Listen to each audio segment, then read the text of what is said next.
de résurrection. Amen. Amen. Jacques chapitre 1, versets 2 à 3. Mes frères, regardez comme un sujet de joie complet les diverses épreuves auxquelles vous pouvez être exposés, sachant que l'épreuve de votre foi produit la patience. Amen. Amen. Nous pouvons nous mettre. Pendant quelques minutes, nous allons partager sur la confiance à Dieu et les épreuves.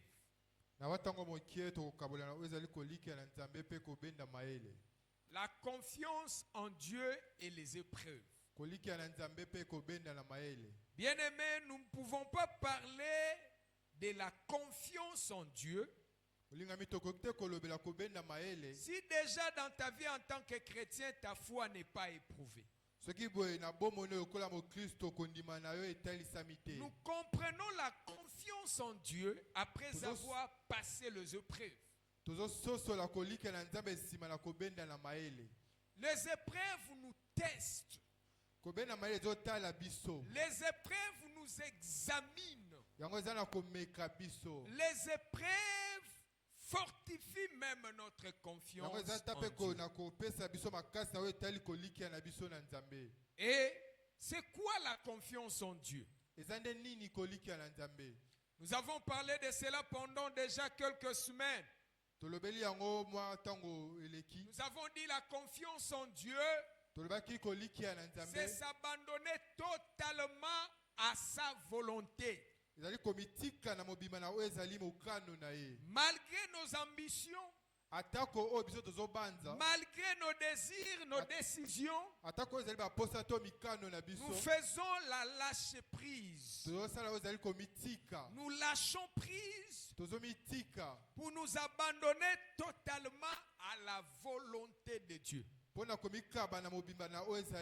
avions nos pensées.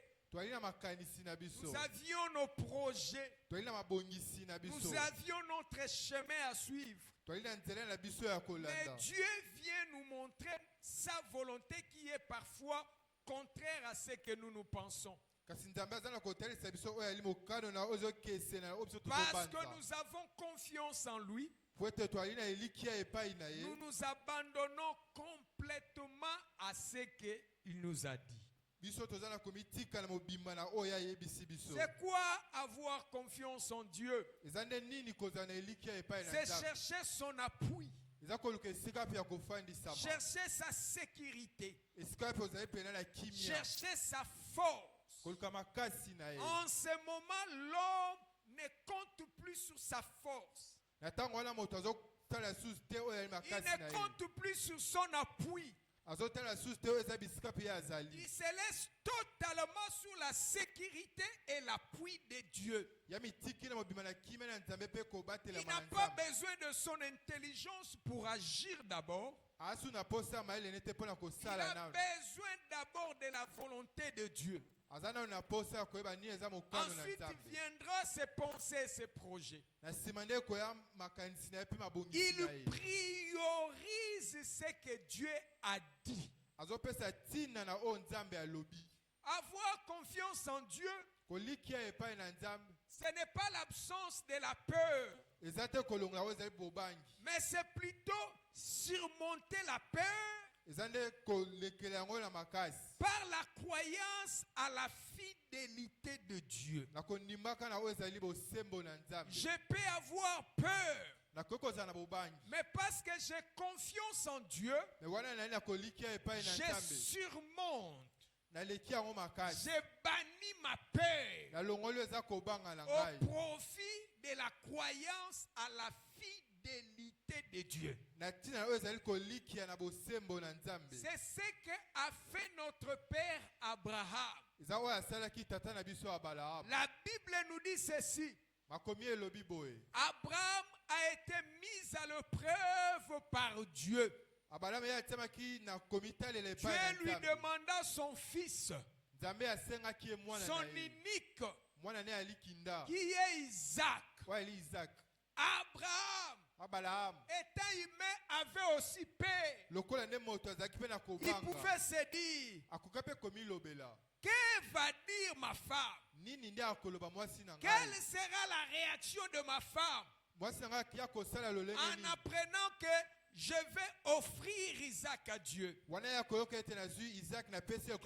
sera le retour de ma famille? Les gens qui m'entourent, que diront mes serviteurs? Toutes ces questions produisaient aussi la paix à Abraham. Mais malgré ses peurs, il a surmonté cela par la confiance qu'il avait en Dieu. La Bible dit, il savait. Il avait confiance en Dieu. Même si Isaac mourait, Dieu qui est le maître de la vie, il va le faire ressusciter. C'est ce que nous dit la Bible.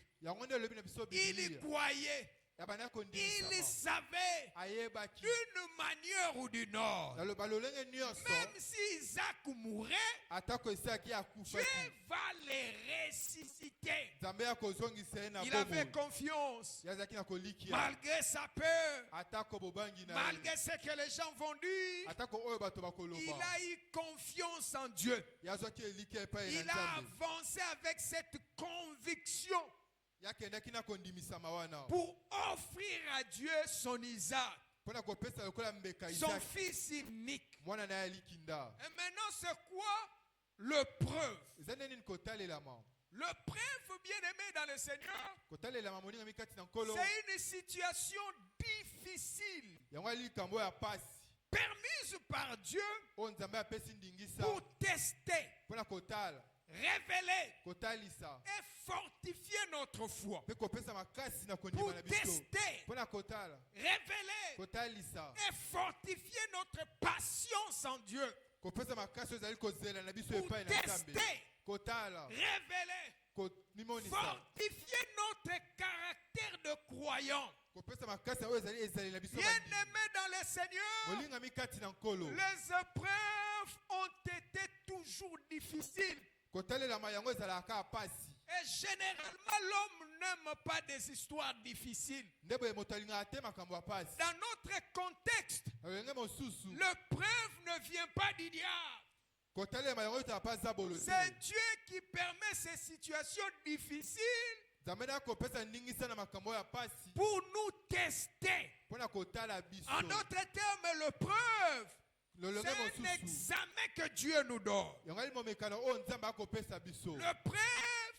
c'est une expérience par laquelle Dieu veut nous faire passer. L'épreuve, c'est un contrôle des valeurs dans notre vie. Dieu nous teste. Dieu nous examine afin de nous faire du bien. Après chaque preuve, il y a une bénédiction qui émane du Seigneur. Parce que nous ne pouvons pas passer des niveaux supérieurs sans pourtant passer une preuve, sans pourtant passer un examen. Et tout examen réussi avec Dieu appelle une bénédiction, appelle un niveau supérieur de notre foi. Nous voulons grandir dans la foi, nous voulons avancer dans la foi, nous devons accepter les épreuves. Parce que ce sont des épreuves qui nous permettent d'évoluer dans notre foi, d'avancer dans notre foi. Les épreuves nous permettent d'avancer avec Dieu. Mais une chose est sûre et certaine, Dieu ne tente personne. Dieu peut nous éprouver, mais Dieu ne nous tente pas.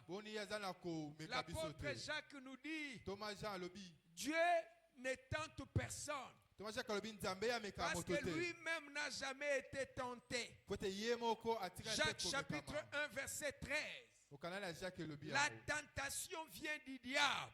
Et elle a pour objectif la chute de l'homme. Le diable vient nous tenter parce qu'il veut notre chute. Mais Dieu nous fait passer par l'examen, par des épreuves, pour que nous puissions avancer dans notre foi. Pour que notre foi soit fortifiée et grandir dans la confiance avec le Seigneur. Pourquoi la confiance et l'épreuve? J'ai avancé des raisons. La confiance doit marcher avec l'épreuve. Parce que les épreuves que Dieu nous donne, que Dieu nous teste, que Dieu nous examine, ça permet en sorte que Dieu puisse confronter notre confiance en lui avec des éléments difficiles. C'est une manière d'examiner notre confiance afin de la renforcer. Une épreuve réussie, bien aimé dans le Seigneur, renforce notre confiance en Dieu. Si vous passez par une épreuve et que vous réussissez, cette expérience va renforcer votre confiance en Dieu. C'est pourquoi Jacques dit, regardez comme un sujet de joie complète les diverses épreuves auxquelles vous pouvez être exposés. Pourquoi? Sachant que l'épreuve de votre foi produit la patience. L'épreuve de votre foi produit la patience. Au moment où nous sommes patients en Dieu, notre confiance en Dieu est renforcée. Notre confiance en Dieu est soutenue. Pourquoi la confiance est l'épreuve? Parce que les épreuves rendent notre foi inébranlable. Les épreuves rendent notre foi inébranlable, stable. Beaucoup de chrétiens tombent devant les épreuves parce que leur foi n'est pas encore stable. Celui qui passe par les épreuves, sa foi plutôt devient inébranlable. Il ne peut plus être emporté par tout vent de doctrine. Il dira, je sais en qui j'ai cru. Je sais en qui j'ai cru. À cause des épreuves qu'il a traversées. L'apôtre Pierre dit ceci dans le livre de 1 Pierre chapitre 1. Je lis le verset 1 au verset 6. C'est là ce qui fait votre joie. Quoique maintenant qu'il est faux, vous soyez attristés pour un peu de temps par diverses épreuves. Afin que l'épreuve de votre foi, plus précieuse que l'or périssable, et pour résultat la louange, la gloire et l'honneur. Lorsque Jésus-Christ apparaîtra. Bien-aimé, le preuve, c'est comme de l'or qu'on fait passer dans le feu. L'or qu'on a fait passer par le feu devient encore plus brillant, plus beau et plus précieux. Quand nous passons par le preuve, notre foi aussi devient puissant, devient inébranlable, devient fort à cause des épreuves. Et cela produit pour nous un sujet pour la gloire de Dieu, un sujet pour l'honneur de notre Seigneur.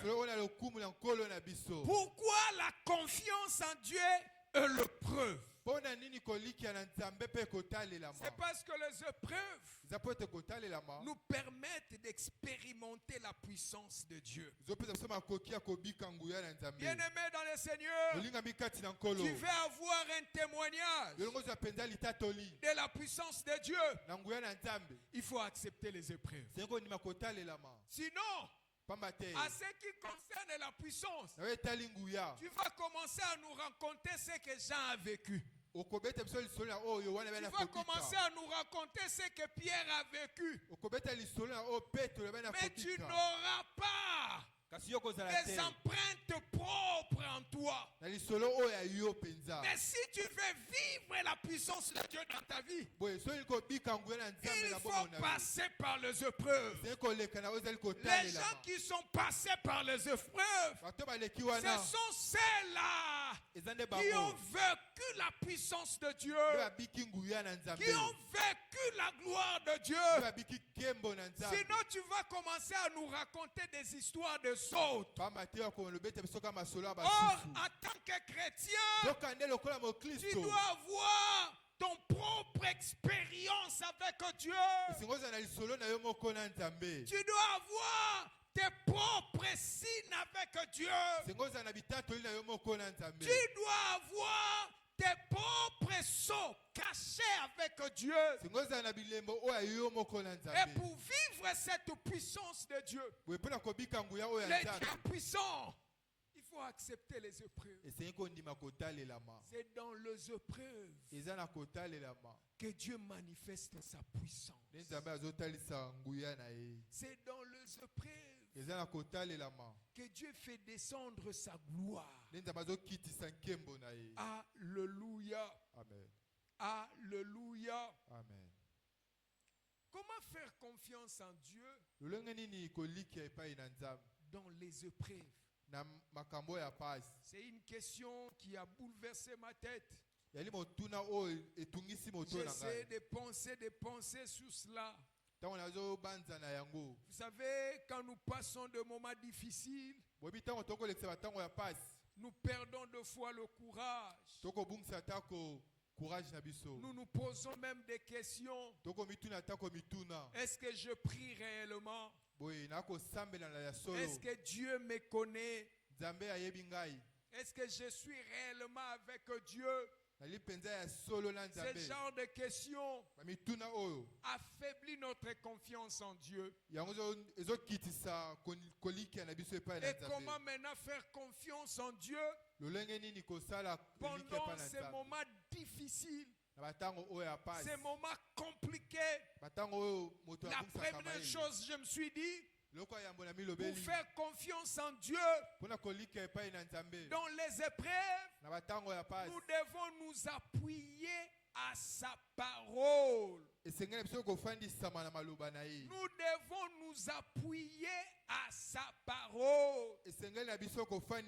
Pourquoi s'appuyer à la parole de Dieu? Parce que la parole de Dieu est Dieu lui-même. La Bible nous dit ceci: au commencement était la parole. La parole était avec Dieu et la parole était Dieu lui-même. Bien-aimé dans le Seigneur, quand les choses deviennent difficiles, notre premier rempart, c'est la parole de Dieu. Nous devons nous appuyer à la parole de Dieu. C'est la parole qui va te fortifier. C'est la parole qui va te révéler, qui va te relever. Et la Bible nous dit, dans le livre de Psaume 1, heureux l'homme qui ne marche pas selon les conseils des méchants. Il est heureux celui qui ne s'arrête pas sur la voie de pécheurs. Il est heureux celui qui ne s'assit pas en compagnie de mon cœur, mais qui trouve son plaisir dans la loi de l'Éternel et qui la médite jour et nuit. Il est comme un arbre planté près d'un courant d'eau qui donne son fruit à sa saison et dont les feuillages ne se flétrissent point. Tout ce qu'il fait, lui réussit. Bien-aimé dans le Seigneur, devant de moments difficiles, il est heureux. Ce n'est pas celui qui commence à pleurer. Il est heureux. Ce n'est pas celui qui commence à réfléchir de gauche à droite. Il est heureux. Celui qui s'appuie dans la parole du Seigneur. Et la Bible dit qu'il les médite jour et nuit. Il sera comme cette femme sunamite. La Bible dit ce jour-là, cette femme avait laissé un enfant mort sur son lit. Il est sorti. Il a rencontré son mari qui lui pose la question, comment ça va? La femme ayant la parole, il dit tout va bien. Il va rencontrer l'homme de Dieu pendant qu'il a laissé un enfant mort dans sa maison. On lui pose la question, qu'est-ce qui ne va pas? Ayant la parole de vie en lui, elle répond, tout va bien. Bien-aimé dans le Seigneur, quand la parole habite en nous, quelle que soit la situation dont nous traversons, nous serons des hommes heureux, des femmes heureuses. Ce n'est pas la situation qui fera notre joie. Ce n'est pas ce que nous voyons qui fera notre joie. C'est plutôt la parole éternelle de Dieu qui va produire la joie en nous. Il est heureux, non pas celui qui s'abandonne dans des problèmes, mais celui qui s'attache à la parole de Dieu et qui la médite nuit et jour. La parole de Dieu détient la révélation de la joie. La parole de Dieu change le malheur par le bonheur. La parole de Dieu nous comble de la joie du Saint-Esprit. C'est pourquoi quand les choses semblent ne pas marcher, accrochons-nous à la parole. Accrochons-nous à la parole. Laisse-toi emporter par la parole. Laisse ton cœur être rempli par la parole. Par la parole va produire la joie.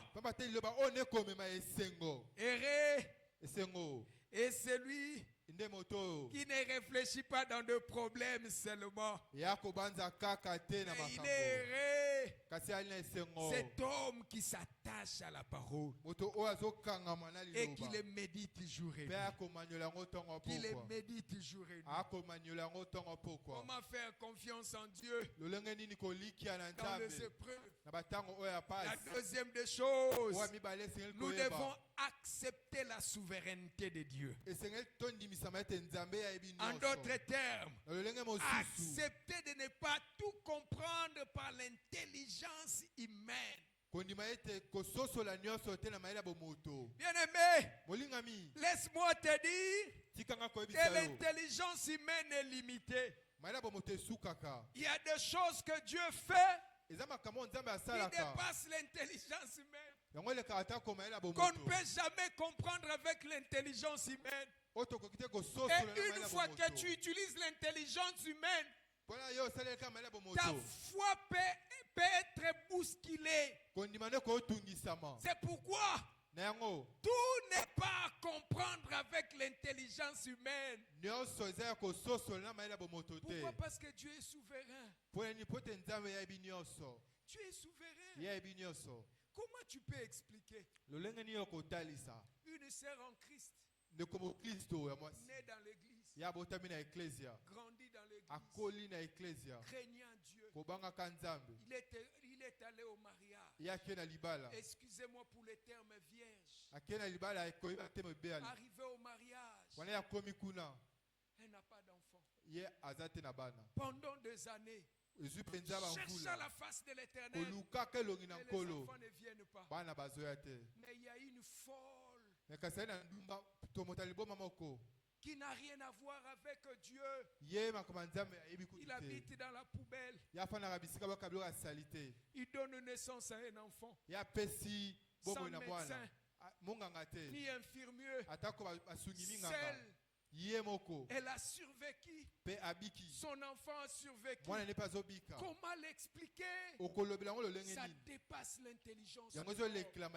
C'est pourquoi dans la vie, même devant des situations difficiles, il ne faut pas tout comprendre par l'intelligence humaine. Pourquoi? Parce que Dieu est des fois souverain. Il fait ce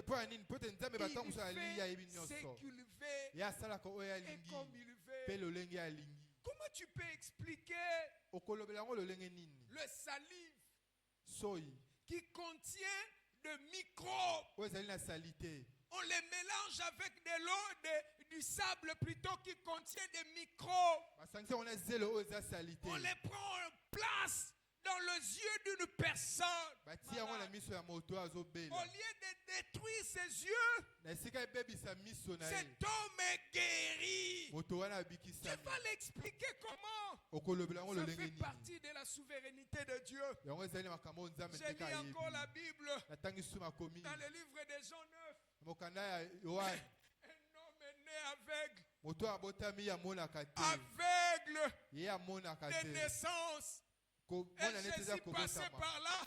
Les disciples ont vu. Ils ont demandé à Jésus, mais pourquoi cet homme est né aveugle?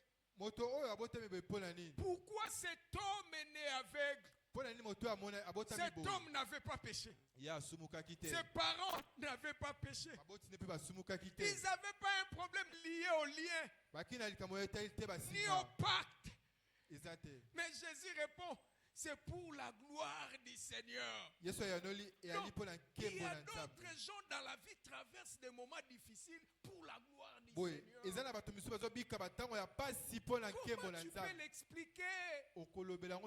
C'est la souveraineté de Dieu. Dieu est souverain, bien-aimé dans le Seigneur. Dans ce que tu traverses, si tu veux le comprendre avec l'intelligence humaine, tu vas détruire ta foi. Il y a des choses que nous devons l'accepter comme telles. Et nous lèvons nos mains pour dire gloire au Seigneur. Il permet cette situation pour sa gloire. Et Dieu, pendant que tu permets cette situation, moi je souffre. Dieu, pendant que tu permets cette situation, moi on me maltraite. suis injurié, Dieu va te répondre. Je suis souverain. Je suis souverain. Je fais ce que je veux. Et je le fais comme je le veux. La Bible nous dit dans le livre d'Ésaïe 55, les versets 8 à 9, Dieu dit, mes pensées ne sont pas vos pensées. Mes voix ne sont pas vos voix. De la même manière, le ciel est séparé de la terre. De la même manière, mes pensées sont séparées de vos pensées. Mes voix sont différentes de vos voix. Je vais rappeler à un chrétien que tu pries un Dieu souverain. Ton cas n'est pas le cas de ton prochain. Ton cas est différent.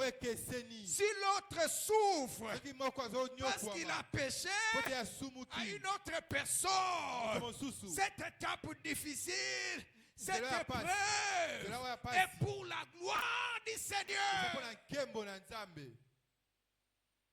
Il faut l'accepter comme tel.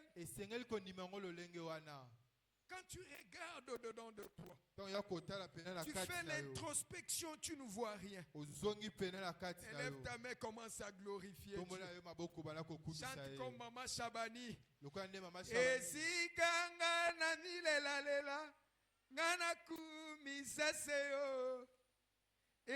Au lieu de pleurer, commence à adorer le Seigneur. Parce qu'il y a des situations qui lui permettent selon sa volonté et dans sa souveraineté. Alléluia. Amen. Comment faire confiance en Dieu dans les épreuves? Troisième chose, c'est voir les épreuves comme des opportunités. Ah, bien-aimé dans le Seigneur, laisse-moi te dire une chose. Les épreuves sont de portes des opportunités. Il faut avoir un autre regard devant les épreuves. Dieu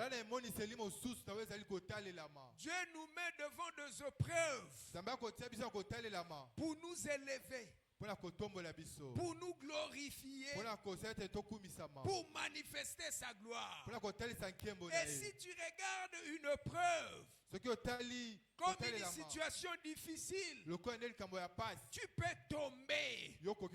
Mais dans les épreuves, il faut voir la porte des opportunités. Regardez tes épreuves comme des opportunités. Je suis dans le livre de 1 Samuel. C'est un texte que je vais exploiter pendant quelque temps. 1 Samuel chapitre 17. Là, je vais parler de David. Je vais lire d'abord du verset 25 au verset 30. La Bible dit ceci. Chacun disait, avez-vous avancé cet homme? C'est pour jeter en Israël un défi qu'il s'avance. Si quelqu'un le tue, le roi le comblera de richesses. Il lui donnera sa fille. Et il affranchira la maison de son père en Israël. David dit aux hommes qui se trouvaient près de lui, que feront-on à celui qui tuera ces Philistins et qui ôtera l'opprobre au-dessus d'Israël? Qui est donc ce Philistin? C'est un circoncis pour insulter l'armée de l'Éternel vivant.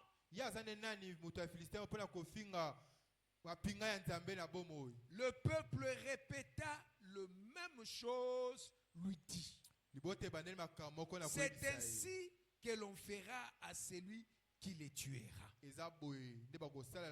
Eliab, son frère aîné, il avait entendu parler à ces hommes fut enflammé de colère contre David.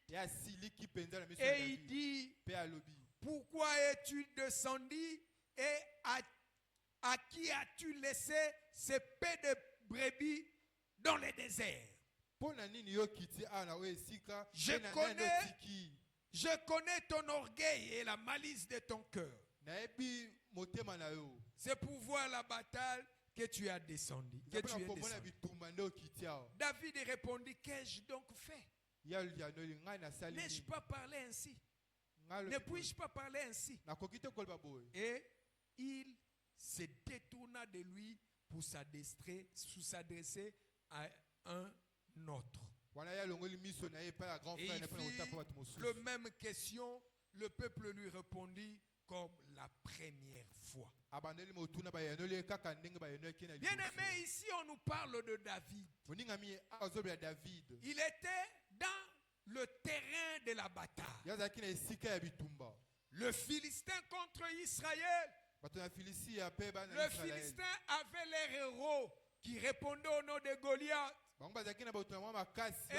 Goliath faisait peur à tout Israël. Pendant que Goliath avançait, tout le monde fuyait. Et tout le monde voyait la perte d'Israël. Tout le monde voyait les dangers quand Goliath s'est levé. Et cela est exprimé au verset 25. Il disait ceci. Avez-vous avancé cet homme? C'est pour jeter en Israël un défi. C'est pour cette raison qu'il s'avance. Tout le monde avait peur. Personne ne pouvait affronter la réalité. Il fuyait. Pendant que les autres fuyaient, moi ma Bible me montre que David trouvait une occasion, une opportunité de manifester la gloire de Dieu. Les autres fuyaient, mais David voulait comprendre qu'est-ce qu'il y gagnera derrière cette bataille. Je vais annoncer à un frère. Je vais annoncer à une soeur. Les situations difficiles que tu traverses, c'est une porte des opportunités. Si tu ne te laisses pas battre, si tu tiens bon, derrière cette épreuve, il y a l'élévation. Si tu tiens bon, derrière cette épreuve, il y a une bénédiction de Dieu. Et il fuyait. Mais David cherchait à savoir que gagnerait la personne qui va battre Goliath. L'opportunité. L'opportunité. Frère, toutes les bénédictions de Dieu ne vont pas s'ouvrir avec facilité. Il y a des choses que tu auras toujours après avoir gagné un combat. Après avoir gagné un combat. C'est pourquoi je t'annonce cette situation difficile que tu traverses. C'est une opportunité pour bénir ta vie. C'est une opportunité pour bénir ton mariage. C'est une opportunité pour changer ta vie. C'est pourquoi n'ayez pas peur. Avance. Affronte cette situation parce que tu n'es pas seul. Dieu est avec toi.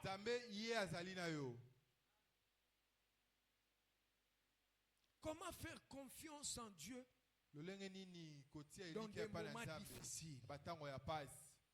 La dernière des choses, et je vais m'arrêter là, c'est de se souvenir toujours de la fidélité passée de Dieu. Se souvenir toujours des victoires passées.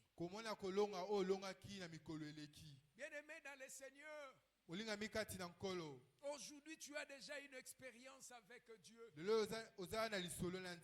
Les chemins que tu as traversés avec Dieu, c'est une histoire que tu ne dois jamais oublier. Et nos exploits passés contribuent pour nos victoires futures. J'insiste, nos exploits passés contribuent pour nos victoires futures. Parlant de David toujours. C'est au verset à partir du verset 34. La Bible dit, David va se retrouver devant le roi Saoul. Écoute le roi Saoul en train de décourager David. Il lui dit, toi tu es un enfant. Goliath, c'est un homme de guerre depuis son enfance. Comment tu sauras te battre avec Goliath? Et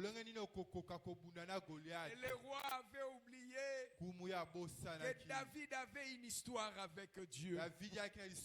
Frères et sœurs, je vais te poser la question. Avez-vous une histoire avec Dieu? Avez-vous une histoire avec Dieu? Parce que David avait une histoire avec Dieu.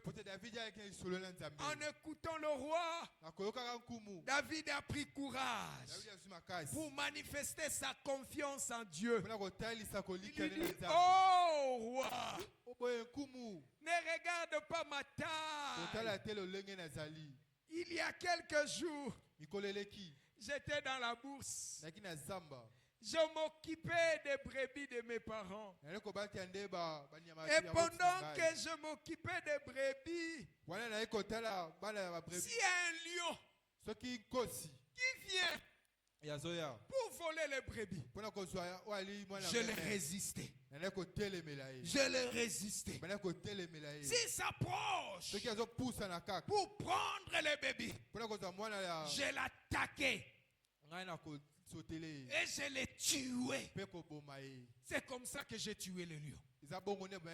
À part les lions, il y a eu aussi des ours qui sont venus. Ils ont cherché à voler les brebis. Je l'ai résisté. C'est parce que je n'étais pas seul. J'étais avec Dieu. Et si l'ours persiste, je l'attrapais dans le gorge.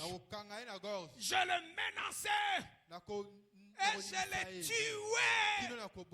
C'est comme ça ton serviteur que tu vois ici. Dieu l'a délivré entre les mains des lions et des loups. Le Dieu qui m'a délivré dans le temps passé entre les mains des lions et des loups me délivrera aussi devant cet incirconcis.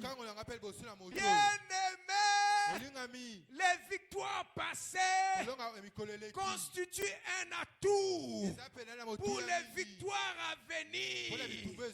Si tu veux persister, tu veux faire confiance en Dieu devant les épreuves, souviens-toi de la fidélité de Dieu passée. Souviens-toi des victoires passées. Le Dieu qui t'a donné la victoire en te donnant le diplôme pendant que tu étudiais difficilement, tu mangeais difficilement, tu allais à l'école à pied. En finalité, c'est Dieu là qui t'a donné un diplôme. Je veux dire, c'est même Dieu qui donnera aussi du travail. J'insiste de la même manière qui t'a donné le diplôme difficilement, il te donnera aussi du travail. Ne perds jamais confiance en Dieu. De la même manière, le diable t'a cherché. Les sorciers de ta famille, ils ont cherché à te bouffer. Dieu t'a protégé entre les mains du sorcier. Tu n'étais pas tombé dans leurs pièges. De la même manière, tu as réussi à vivre. Ce Dieu-là te donnera la victoire devant tous les combats qui te poursuivent. Je parle à un frère. Je parle à une sœur. Puisque cette maladie ne t'a pas tué, ne t'a pas détruit, je t'assure, ce que tu vis aujourd'hui ne va pas aussi te clouer au sort. Je dis, ne va pas te clouer au sort. Le Dieu qui t'a donné la victoire hier te donnera la victoire aujourd'hui. Je dis, le Dieu qui t'a donné le mariage hier te donnera les enfants aujourd'hui. Le Dieu qui t'a donné le diplôme de licence hier te donnera un bon boulot aujourd'hui.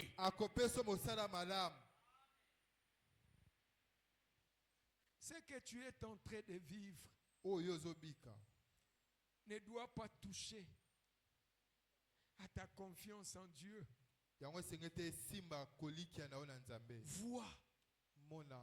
Vois le victoire passé. Vois les victoires passées. Frère et sœur, tu es un vainqueur. Si tu n'étais pas un vainqueur, tu serais déjà mort enterré. Tu vis parce que tu es un vainqueur. De la même manière, tu as vaincu dans tous ces combats-là. Je prie le Seigneur ce matin. Les combats qui sont en train de te suivre maintenant, tu vas le vaincre au nom de Jésus. Au nom de Jésus, il te donnera la victoire.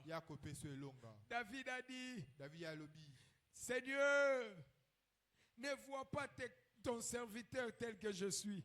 Ne regarde pas ma taille. Ma taille cache des victoires. Ma taille cache une histoire.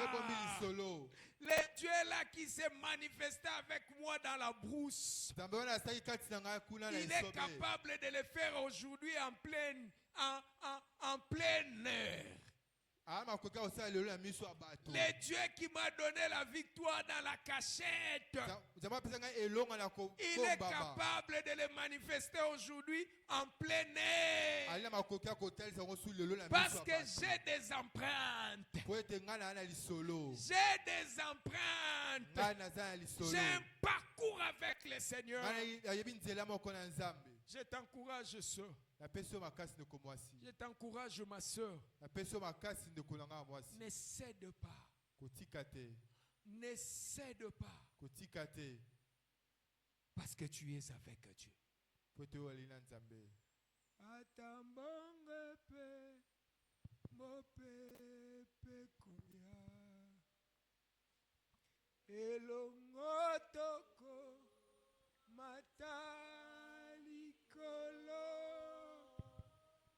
Poyo zamoko nzia mopepe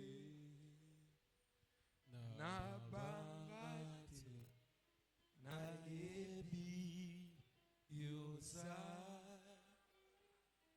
na bangate na yebi yosa mitungisi nini eza elongo na yo. Garde confiance en Dieu. Ata minyo kwezo zinga yo ko bangelo côté. Nangito yemba nzembo avec conviction. Que ça soit notre prière de ce midi. Que le Dieu qui t'a donné la victoire autrefois te donne encore de nouveau la victoire. Bitumba eza na niveau eza bitumba na nini ya mosala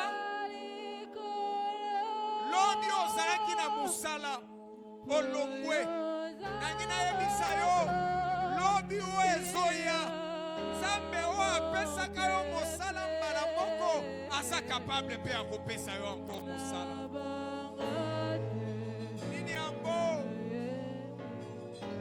Nini yango ezobangisa yo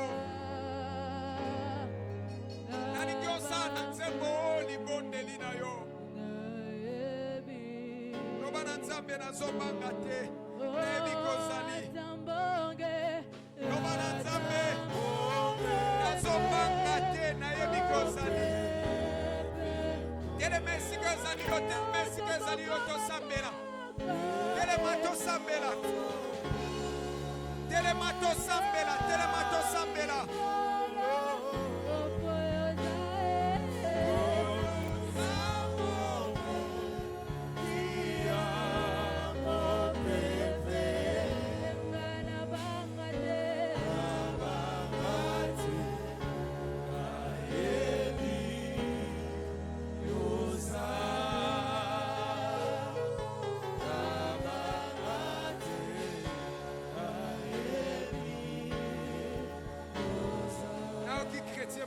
kotelema bandiko sambela lobi nazobanga te bitumbo ya musala ezobangisa ngai te bitumbo ya maladi ezobangisa ngai te bitumbo ya perturbation ya betini na nga ya ezobangisa ngai te. J'ai confiance nayebi kozali sambela sambela banda kosambela banda koloba na ye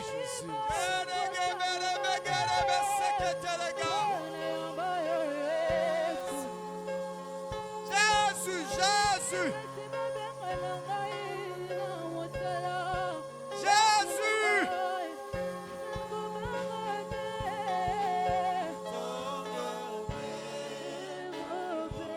banda kosambela loba na Yesu bangisa ngai te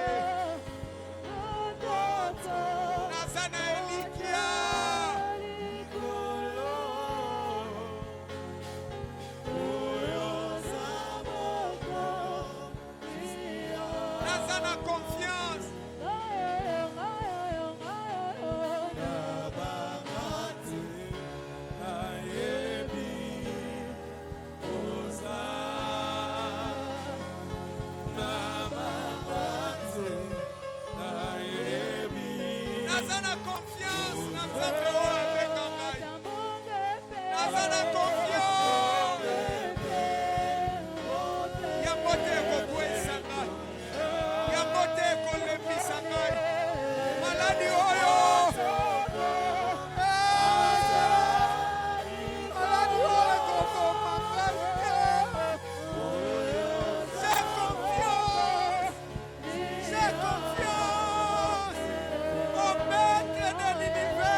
j'ai confiance. Loba maladie ouais comme j'ai confiance. Un Dieu qui guérit. Seigneur, je te fais confiance en toutes choses. Un Dieu qui bénit. Je te fais confiance en l'aliment le peuple saint. Je te fais confiance en la Bossala Jésus.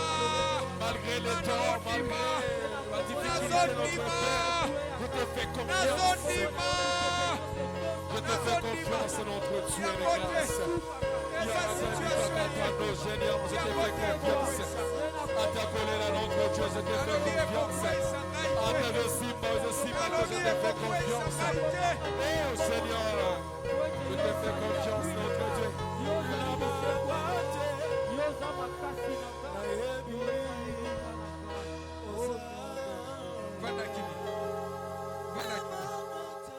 Tombola loboko no mobile. Tombola ka loboko moko. Seigneur, merci.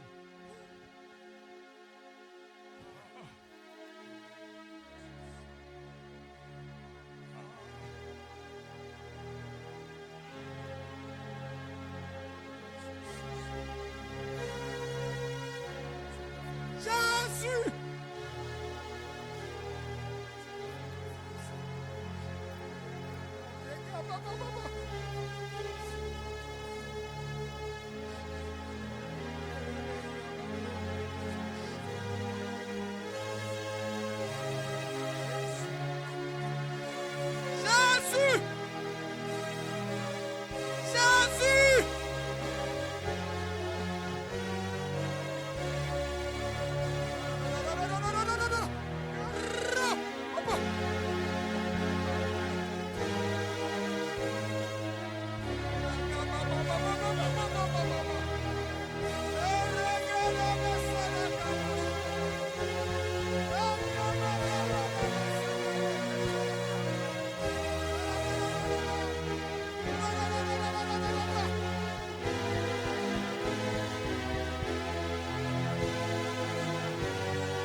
Que cette droite invisible qui plane ce matin, Seigneur, te touche. Que cette main invisible et puissante, je te fais confiance, Seigneur Jésus. Yamone longa na yo. Elobi yamone longa na yo. Ozobima na esika oyo. Lokola molongi. Otanga. Pour déclarer longa na yo. Ah Seigneur, merci. Merci. Ezaki tombo ya kosukisa makambo. Yo sukisi yango. Osukisi yango. Et tu as changé l'histoire de la vie de quelqu'un. Seigneur, tu as changé l'histoire de la vie de quelqu'un. Gadege seregeri ateka baria teke. Reçois cela. Reçois cette grâce. Oh yes. Reçois cette grâce. Que cela t'accompagne. Vis ta victoire. Jouis de ta victoire. Parce que tu n'es pas seul.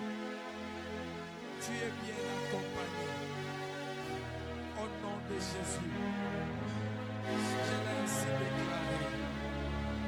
Au nom de Jésus.